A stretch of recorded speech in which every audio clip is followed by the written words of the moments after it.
Welcome to Uma Siva kitchen. Today recipe ஒரு நல்ல evening snacks தாங்க பார்க்க போகிறோம். French toast. வாங்க வீடியோக்குள்ளே போகலாம். அதுக்கு ஒரு மிக்சிங் பவுல் எடுத்துக்கோங்க. ஒரு 3 முட்டை நான் உடச்சி ஊற்றிக்கிறேன். உங்களுக்கு எவ்வளோ பீசஸ் வேணுமோ அதுக்கேற்ற மாதிரி முட்டை ஆட் பண்ணிக்கோங்க. எத்தனை பேர் இருக்கீங்களோ அதுக்கேற்ற மாதிரி நீங்கள் ப்ரெட் எடுத்துக்கோங்க. எக்கும் அதுக்கேற்ற மாதிரி எடுத்துக்கோங்க. ஒரு 1/2 ஸ்பூன் சுகர் போட்டுக்கோங்க. ஒரு பிஞ்சு சால்ட்டு போட்டுக்கலாம். ஸோ பால் வந்துட்டு ஒரு 5 ஸ்பூன் பால் எடுத்துக்கலாம். இல்லை 1/2 கிளாஸ் பால் எடுத்துக்கோங்க. பால் போட்டிங்கனாக்கா ரொம்ப சாஃப்ட்னஸ் வரும். ஸோ அதுக்காக தான் பால் போடுறது. ஸோ டோஸ்ட்டு சாப்பிடும்போது நம்மளுக்கு சாஃப்டாக இருக்கும். ஸோ இது எல்லாத்தையும் நல்லா கலந்து கொடுத்துக்கோங்க. நல்லா கலந்து கொடுத்துட்டு இப்போ ப்ரெட்டு வந்துட்டு சாண்ட்விச் ப்ரெட்டுனாலும் எடுத்துக்கலாம். வீட் ப்ரெட்டு, மைதா ப்ரெட்டு எது வேணாலும் நீங்கள் எடுத்துக்கலாம். இல்லை பேக்கரி ப்ரெட்டோ எடுத்துக்கலாம். நான் சாண்ட்விச் ப்ரெட்டு தான் எடுத்திருக்கேன்.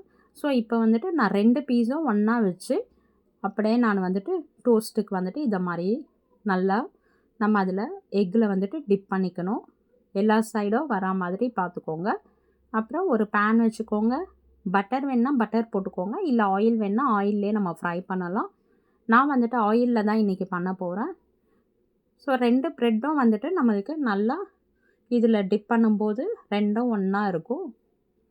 இல்லை நீங்கள் ஒரு ப்ரெட்டை ஸ்ட்ராங்காக இருந்ததுன்னா ஒரு ப்ரெட்டே நீங்கள் போட்டு எடுத்துக்கலாம்.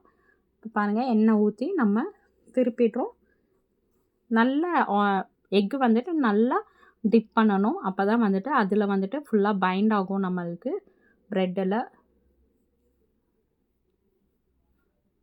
ஸோ எண்ணெய் வேணும்னா நீங்கள் இன்னும் ஊற்றிக்கலாம். இன்னும் கிறிஸ்பாக கொஞ்சம் வேணும்னாக்கா நீங்கள் பட்டர் நல்லா நிறைய தடவிட்டு நீங்கள் பண்ணிங்கன்னா கொஞ்சம் கிறிஸ்பாக வரும். ஆயிலும் நிறைய போட்டிங்கனாக்கா கிறிஸ்பாக வரும். ஸோ நம்ம ஆயில் ரொம்ப யூஸ் பண்ண வேண்டாம்ன்றதுனால நான் ஆயில் அவ்வளோவா சேர்க்கல. ஜஸ்ட்டு 1 ஸ்பூன் 2 ஸ்பூன் தான் நான் ஊற்றிருக்கேன். இதை மாதிரி நீங்கள் அழுத்தம் கொடுத்துக்கோங்க. நம்ம கரண்டிலே அழுத்தம் கொடுத்துட்டா அப்போ ரெண்டுமே நம்ம 2 ஸ்லைஸ் ப்ரெட்டும் நல்லா மர்ஜ் ஆகிடும். பாருங்கள், நல்லா டோஸ்ட் ஆயிடுச்சு. இப்போ இந்த மாதிரி கட் பண்ணிவிட்டு நீங்கள் டொமேட்டோ கெச்சப்போட சர்வ் பண்ணிடலாம்.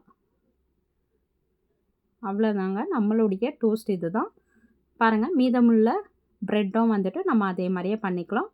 ஸோ உங்களுக்கு எதை மாதிரி ஷேப்பை கட் பண்ணணுமோ அதை மாதிரி ஷேப்பு நீங்கள் கட் பண்ணிக்கலாம்.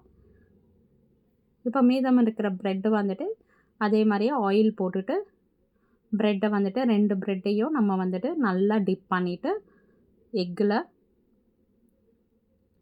நல்லா டிப் பண்ணிட்டு நல்லா ஆயில் போட்டுட்டு திருப்பி விட்டு 2 சைடும் நல்லா ப்ரௌன் கலராக வர்ற அளவுக்கு திருப்பி விட்டுட்டு நம்ம ஒரு டொமேட்டோ கெச்சப்போட சர்வ் பண்ண வேண்டியது தான். பாருங்கள், சூப்பராக வீட்டுக்கு கெஸ்ட்டு யாராச்சும் வந்துட்டாங்கன்னா உடனே பண்ணி கொடுத்துடலாம். இது ஒரு 5 மினிட்ஸ் கூட ஆகாது. இந்த ரெசிபி பண்ணுறதுக்கு ரொம்ப ரொம்ப சிம்பிள். இப்போ பாருங்கள், இப்படி கட் பண்ணிவிட்டு இதே நீங்கள் 4 பீஸாக கட் பண்ணிக்கலாம். இல்லை ரெக்டாங்கிள்ஸ் ஷேப்புனாலும் கட் பண்ணிக்கலாம். உங்களுக்கு விருப்பமான ஷேப்பில் நீங்கள் கட் பண்ணிவிட்டு நீங்கள் சர்வ் பண்ணிக்கோங்க. அவ்வளோதாங்க, ப்ரெட் டோஸ்ட்டு நம்மளுக்கு ரெடி ஆகிடுச்சு. கெச்சப்போட நம்ம சாப்பிட வேண்டியது தான். இந்த வீடியோ பிடிச்சிருந்துன்னா லைக் பண்ணுங்கள், ஷேர் பண்ணுங்கள், சப்ஸ்கிரைப் பண்ணிக்கோங்க. உங்கள் ஃப்ரெண்ட்ஸ் அண்ட் ரிலேட்டிவ்ஸ்க்கு ஷேர் பண்ணுங்கள். உங்கள் வீட்டில் செஞ்சு பார்த்துட்டு கமெண்ட் பண்ணுங்கள். தேங்க்ஸ் ஃபார் வாட்சிங். பாய்.